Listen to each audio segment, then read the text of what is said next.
Hello, and welcome to Pivotal Moments, a podcast sharing, exploring, and celebrating stories of change through mindset and wellness and their impact on relationships, both to ourselves and others. We are all agents of change and have the power to pivot at any point, at any time. I'm your host, Melissa Robena, along with my co-host, Siria Gutierrez. On this episode, we discuss the elephant in the room, 1 year of being in this fucking pandemic. We talk about the global trauma health aspects of the pandemic, how our work life is different, and some of the positive aspects that have emerged from the ashes of COVID-19. All right.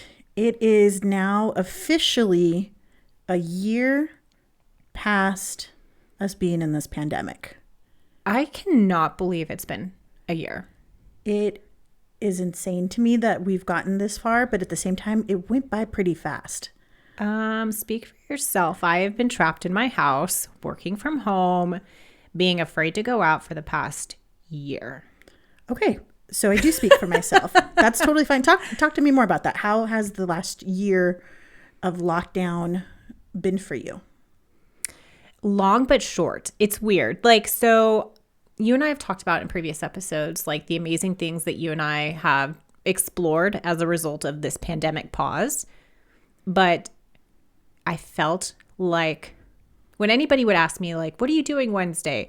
I would just be like, oh, I'm free Blur's Day, because literally the days blurred together and it just felt like a horrific episode of the movie Groundhog Day.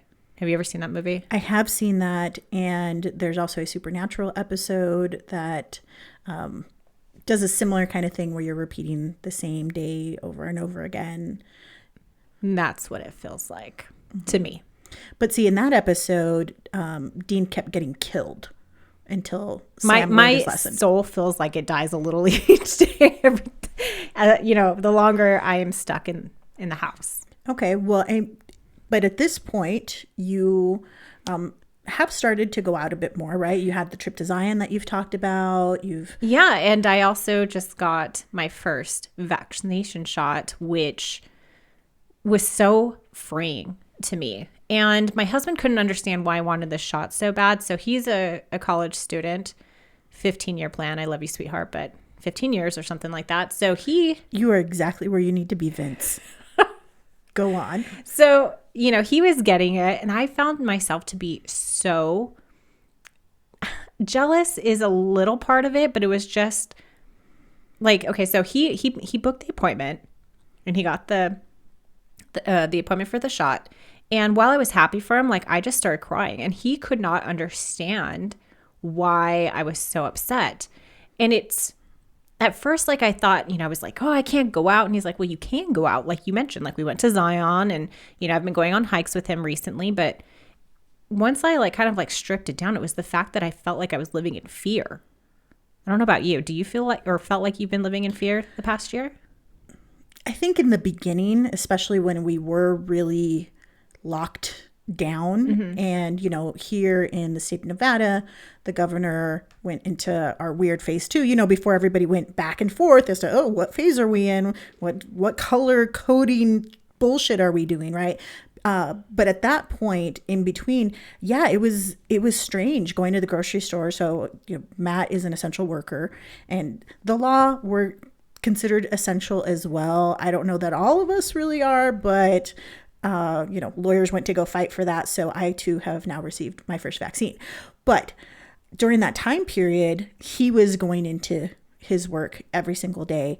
And so I would go to the grocery stores during the week because I felt like that was the safer place and time for me to go, especially because I could go right after senior hours or at 6 o'clock in the morning, whatever I felt was the most appropriate thing for me to do.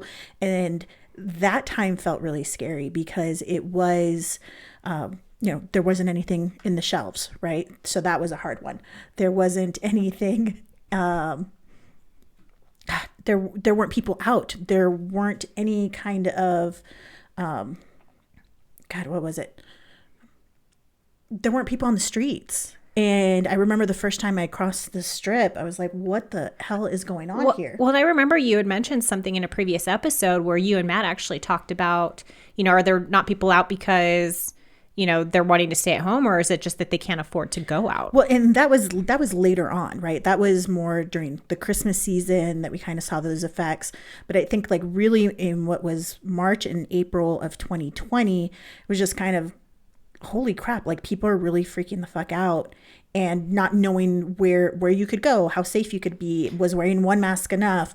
How vigorously do you need to wash your hands every single time? Okay, first of all, I realize now how like, I shouldn't say disgusting people are, but like not hygienic.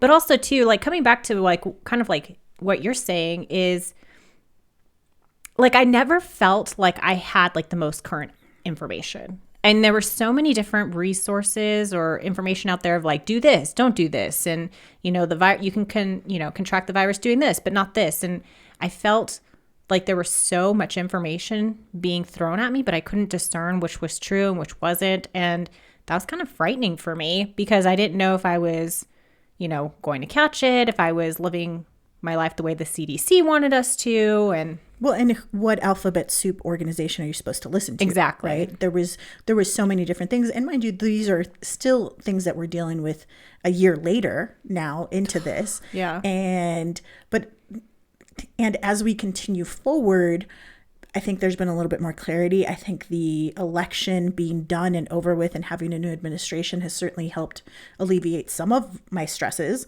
But I think for me, just realizing when I was going down rabbit holes of too much information, that was unhealthy for me. And just taking a step back, I actually don't need to watch every single press release that the governor is issuing. Like, I just don't need to be that informed. There was a part of me that was like, no, you have to be on top of everything. And then I thought, why? I'm doing my part to keep myself healthy and to not get the infection. And it wasn't until much later in the year that I did end up contracting COVID. And then we handled that in a very responsible manner, right? Mm-hmm. I mean, nobody wanted to get it. And I certainly didn't want to. And I know that affected some of our winter plans, but just the whole year was just gone. And I think a lot of people certainly felt that. And, I know at this point, listeners, you may be like, oh God, they're talking about the pandemic again. I thought it was important for us to pause and just recognize we've made it a year. 365 motherfucking days. We have, but we've also become, I think, better. I agree.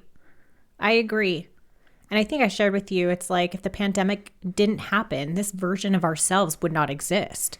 And I just think about, even as much as this year sucked, being trapped in this house, it's really launched me into a new sphere, not only personally, but professionally. And so that quote of, you're right, if the pandemic didn't happen, I probably would have continued on the grind that I was prior to the Rona.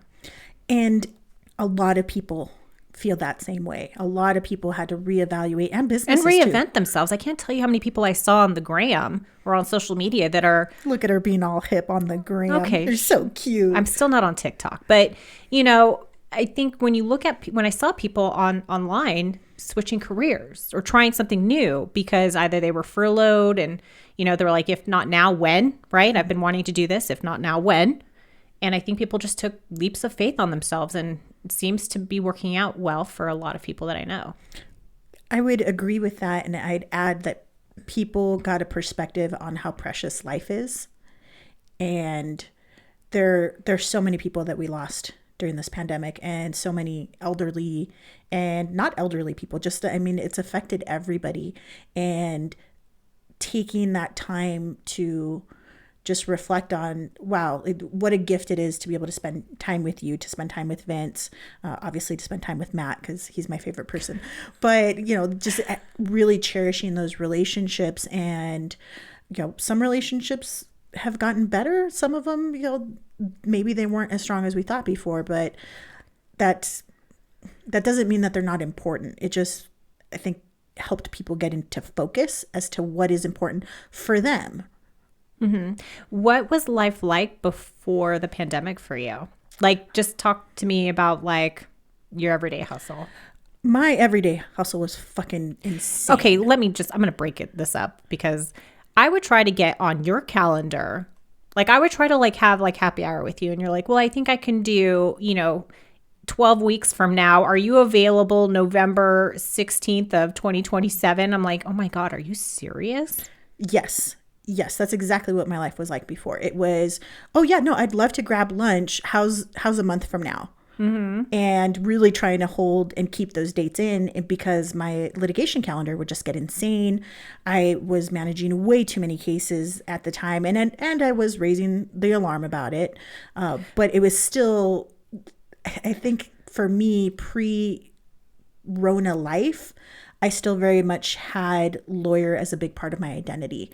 And what the Rona gave me was perspective and really knowing that lawyering for me, and I think for a lot of my friends and colleagues out there, it's a skill set, not an identity. And once I've made that internal mindset shift, it's really made a big difference for me. And really knowing, hey, for me, creativity, creating things and making positive changes in the world, not just in my own life, but putting out positivity and also putting out real things of, hey, you know what, it was a shitty day or it's been hard.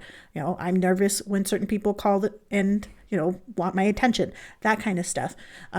That's important to me, and that really got highlighted during the pandemic, during lockdown, because I wasn't running around anymore. I couldn't run around. I couldn't ignore the fact that, my house is always a mess, and Melissa's really upset that she can't go upstairs because nobody goes upstairs. Like okay, but I'm not nobody. I'm a somebody. You are a somebody. You are a somebody. You are somebody. That's Don't right. let anybody tell you otherwise.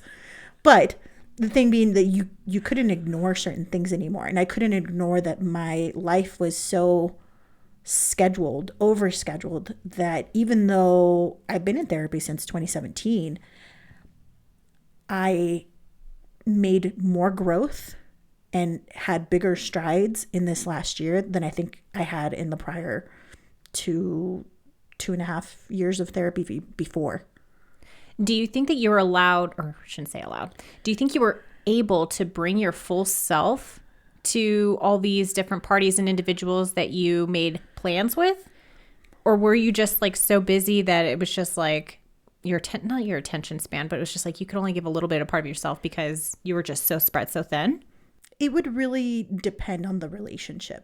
For the most part, I would say I try to be very mindful of not having my phone out at lunch or dinner if I'm with somebody, because I know how distracting that can be, and having all of those reminders come up. And so for me, if I'm having lunch with you, I'm having lunch with you, and I will put that away. But I also notice when you don't put your stuff away. I definitely catch that. And then it makes me think, well, why am I spending, not in just an hour, it's 1 hour with you, the 30-minute commute to you, the 30 minutes back to my office. Why am I carving out 2 hours of my day for someone who's only giving me 50% of their attention?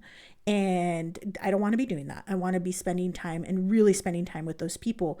When I get the other distractions or reminders coming through, it takes me away. And so that's why, Matt and I try to very hard catch each other and be like, are you present right now?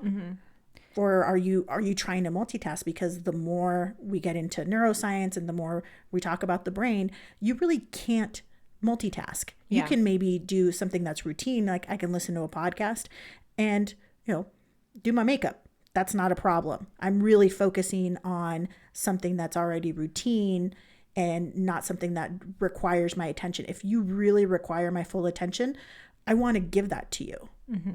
Now, it feels as if we are coming upon the precipice of new things. I think you often hear people talking about like the new normal. I hate that phrase. I do too, because it's not normal.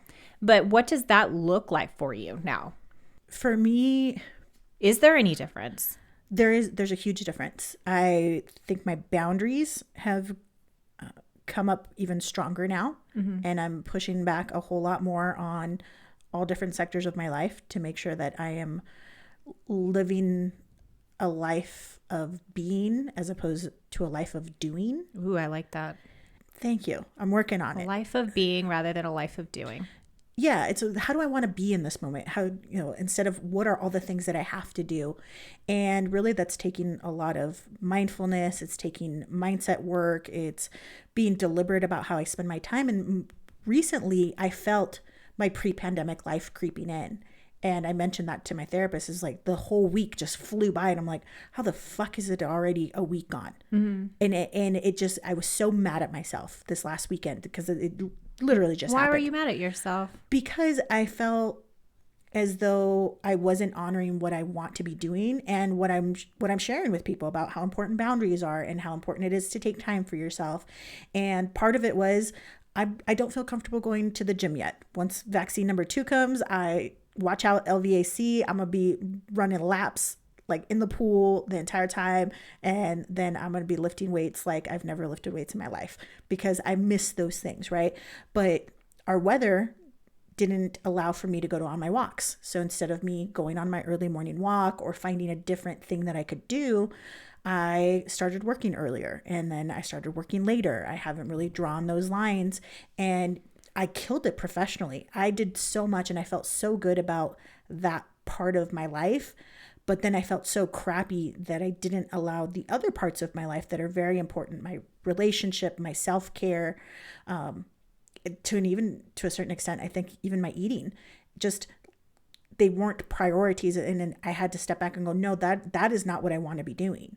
Even though I am very conscious and deliberate about how I'm working in my law practice, I've got these new opportunities coming up that I do want to consistently work on. And part of that is developing my signature speech, developing my brand, getting into the coaching, continuing to educate myself. But even then, just reading a fucking shitty book, or not even shitty books, man. I'm reading a fantastic series right now and it is so damn hot.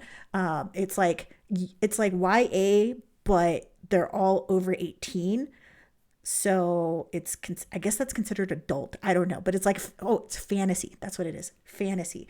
And I wanted to give myself time for that. Like, why am I cutting myself short of something that really brings me joy, which is, reading for reading's sake and to get a story, not necessarily because I have to constantly be upping my game or educating myself and, just like going hard all the time. I can do those things and I've done them for so long, but it felt like this was old Siria's life. And I'm aware enough so that after that week was done, I drew another line in the sand and said, no, I'm not doing that.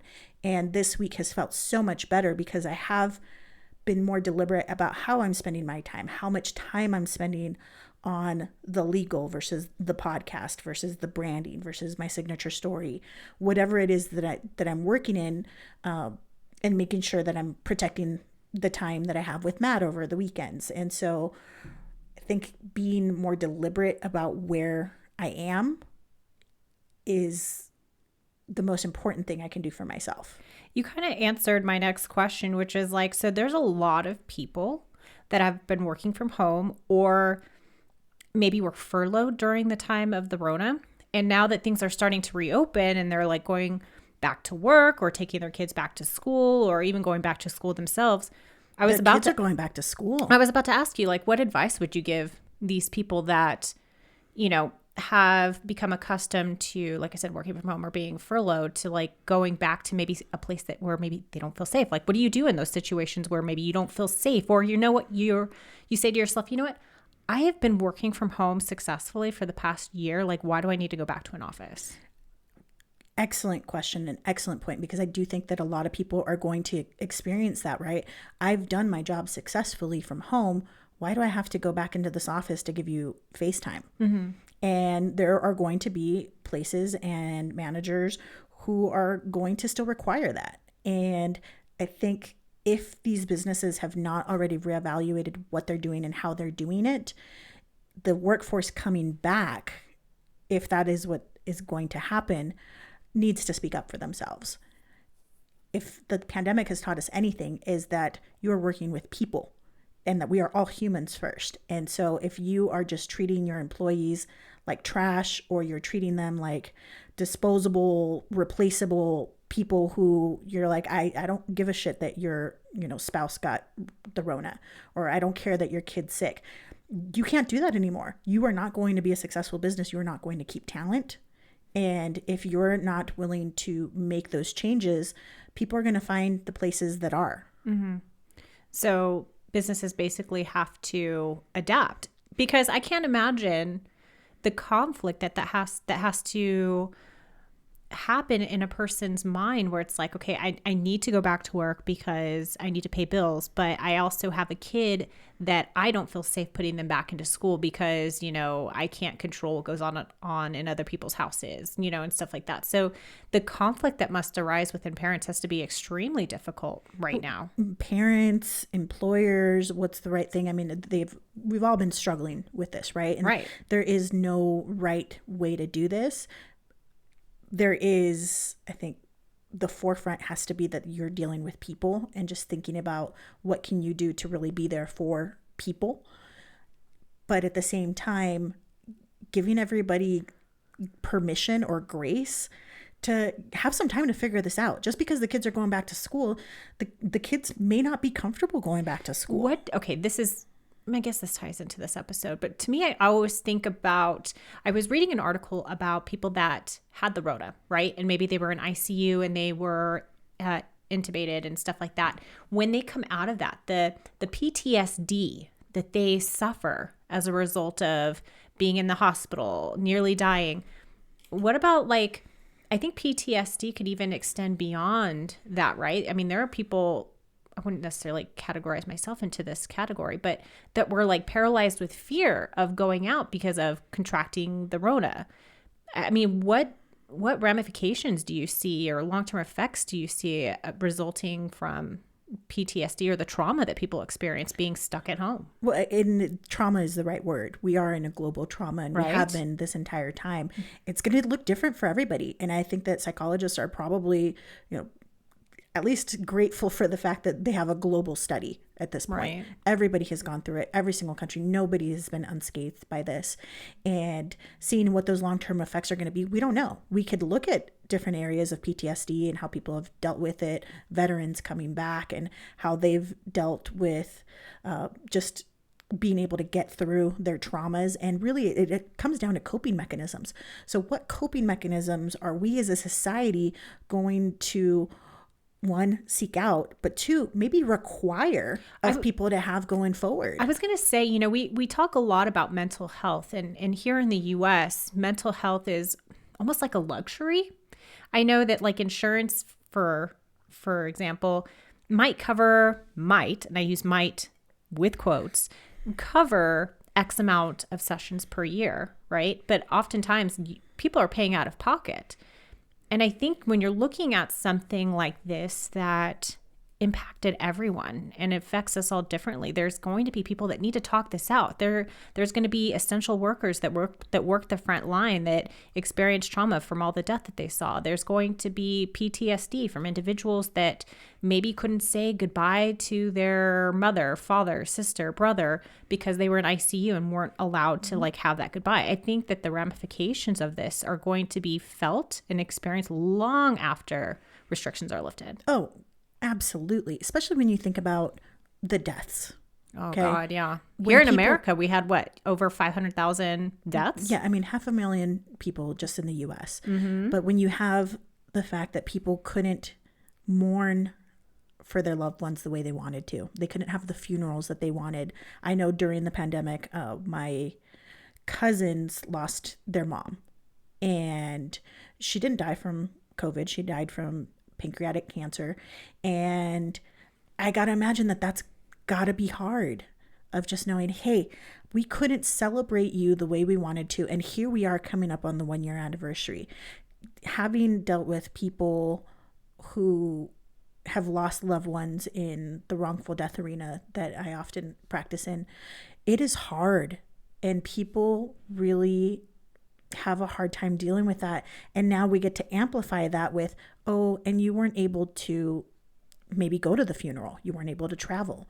You weren't able to bring that family together to celebrate and talk about how great things were, right? Maybe you figured out how to do, a Zoom type thing, or you found some sort of alternative. But I think once we start hitting those anniversary dates, those are going to be coming and people are going to be dealing with those things. So I think it's really our time now to be compassionate with one another and to really hold space for people still grieving and going through all of this, and just knowing there hasn't been a right way to do any of this, but we've somehow managed to make it through 1 year. And I, for one, see a light at the end of the tunnel. What about you? I do. And I can't put into words the relief I felt when I got my first shot. Oh, you were ecstatic. I was like text threading everyone. I was like, listen, I just got it. Like, I would even try to like put it in a conversation, even if it like didn't even need to be there. I mean, for a second there, I thought you got some, but it was like, no, she got the vaccine. No, okay. I was that excited. Because I literally was living in fear.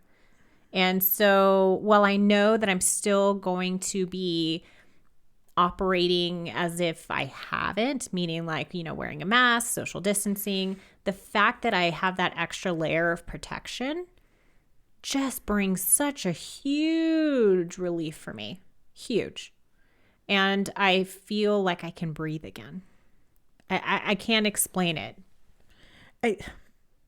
I'd like you to try, because I feel like a lot of people probably feel that same way of just, it was, maybe we coined the term. It was COVID depression.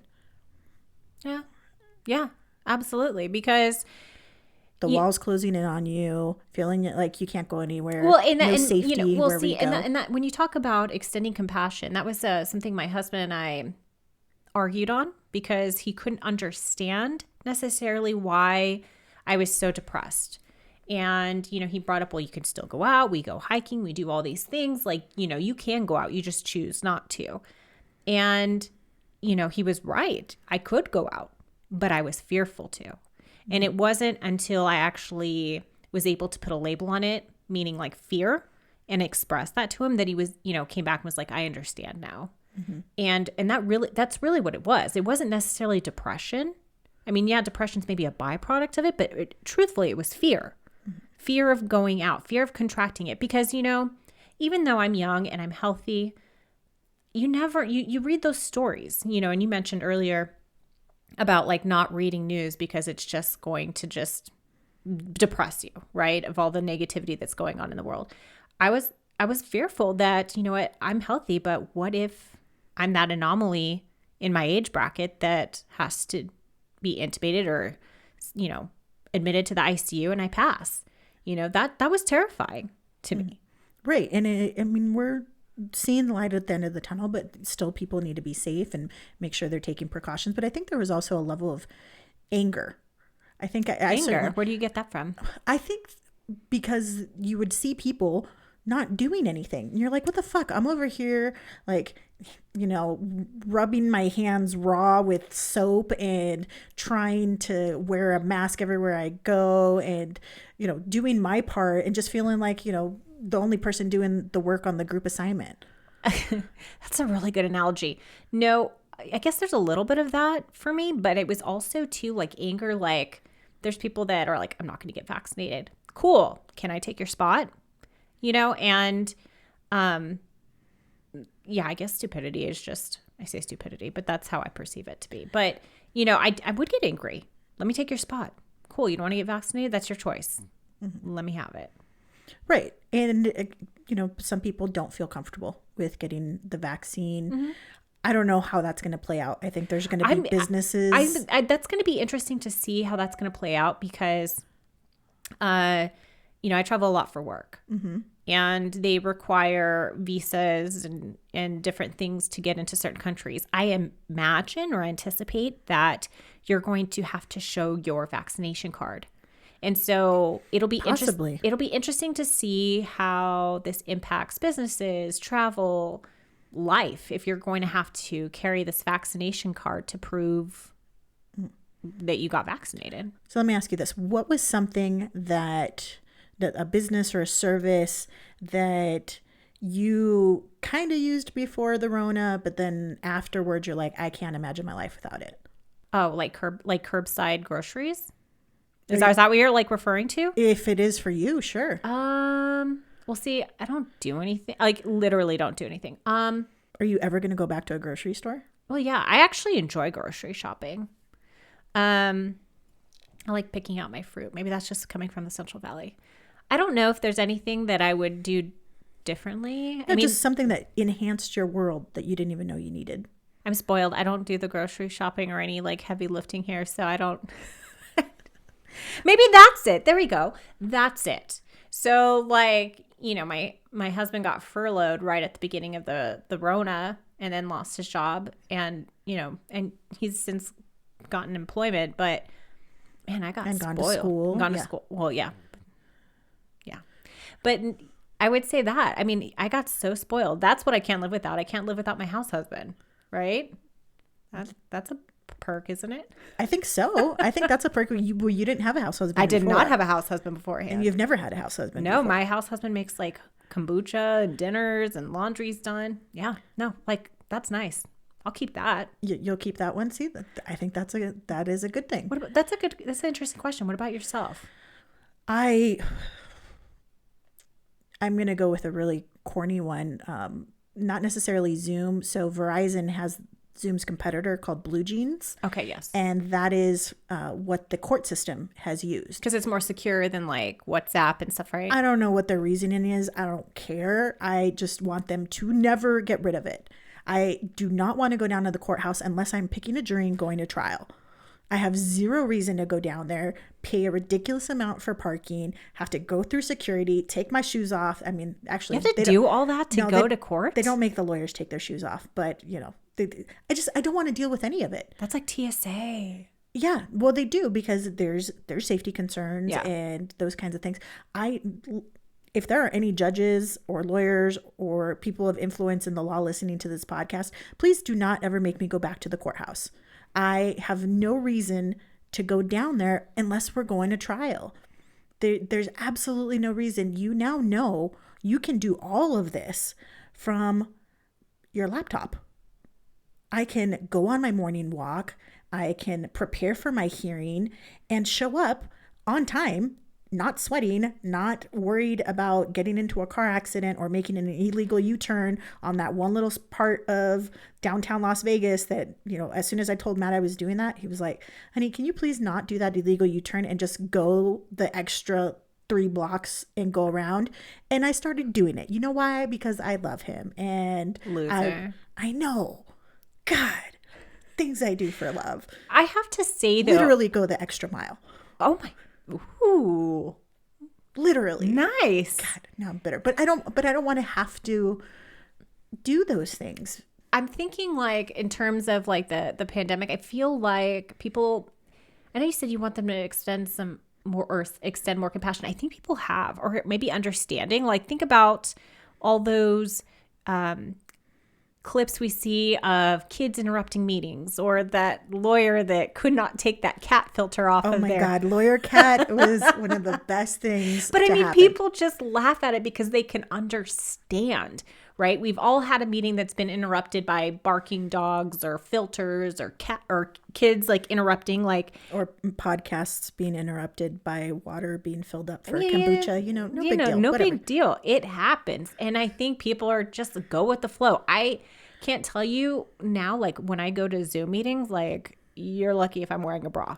You know what I mean? Because granted, they won't know that, but I mean, it's just like I feel like people, there's more understanding, and I hope that translates to when people actually go back to the office. If you're at a business that's like, nope, you have to be here all the time. Like I think that's if there are businesses who have not adapted already, or have not realized, hey, these are things that these generations are looking for, these new up and coming generations, but also everybody now knows they could do this from, their small little town in Connecticut as opposed to being in the big city. Like you're going to have to really evaluate those types of changes and demands that people want, especially if you want to keep talent, and knowing, hey, this isn't just okay, here's an anomaly and then we're going to creep back into doing the crazy lifestyles that we had before. I don't think so. I think we've all been in this too long now to go back to that. And I, for one, do not want to go back to my pre-pandemic life. Me neither. So before we end this episode, I do want to know, what were some of the positive things that you saw during the last year that really just made you laugh, kind of like Lawyer Cat and other things. Oh my God, Lawyer Cat was pretty up there. That made me laugh.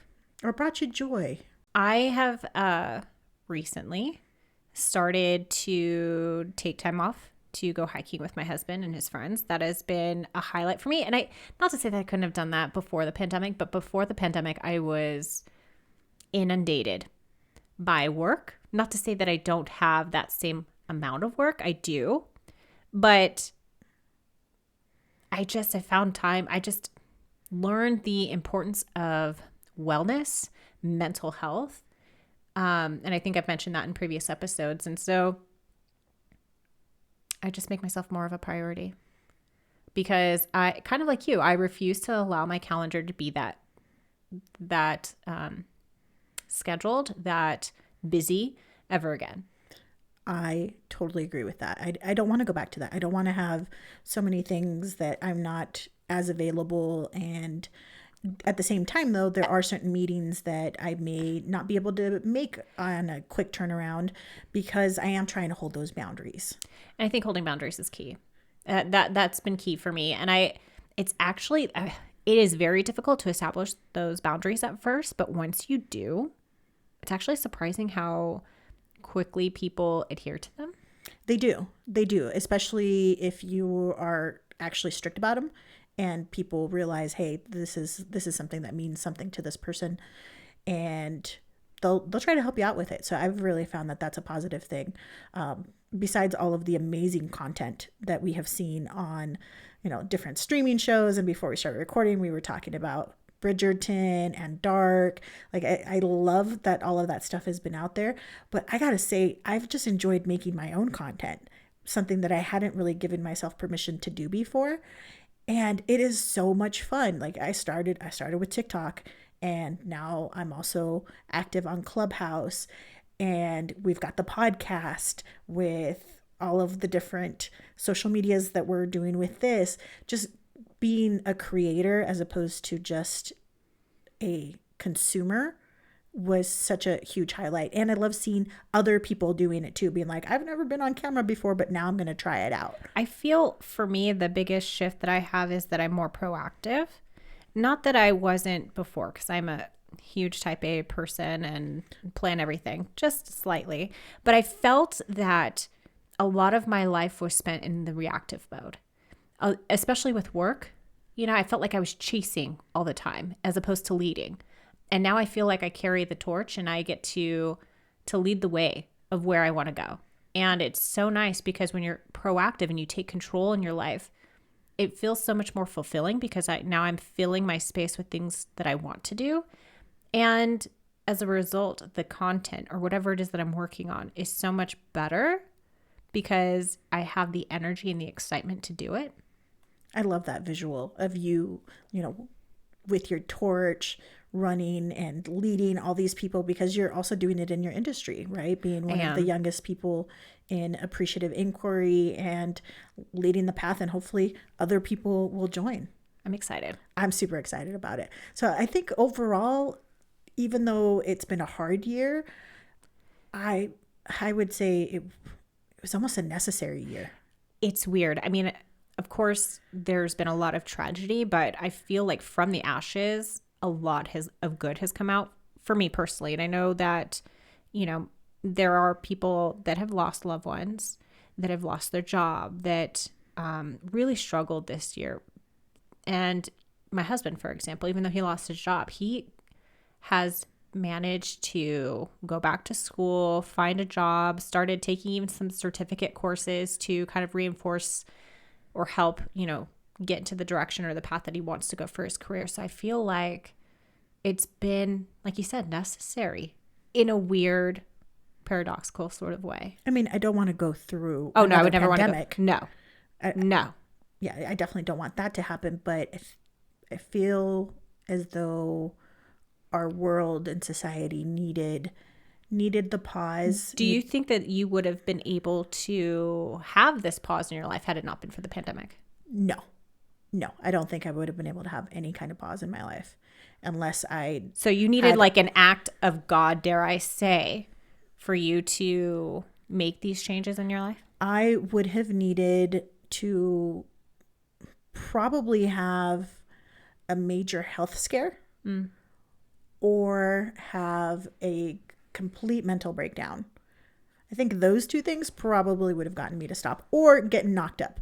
And since that third option was not really an option in my life, it was going to be one of those other two. So burnout to, mental breakdown or some catastrophic, forced pivot in my life. That's what would have needed to happen for me to actually be able to stop. But I'm glad that I didn't have any of those things and was really able to start listening in a deeper level. I already did introspection, but I'm so much more self-aware now than I've ever been. And that helps me be better. It helps me show up more fully.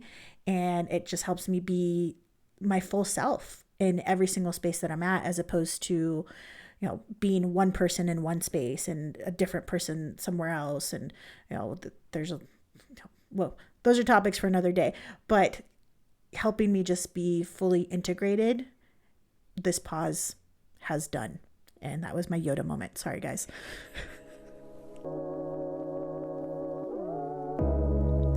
We want to hear from you.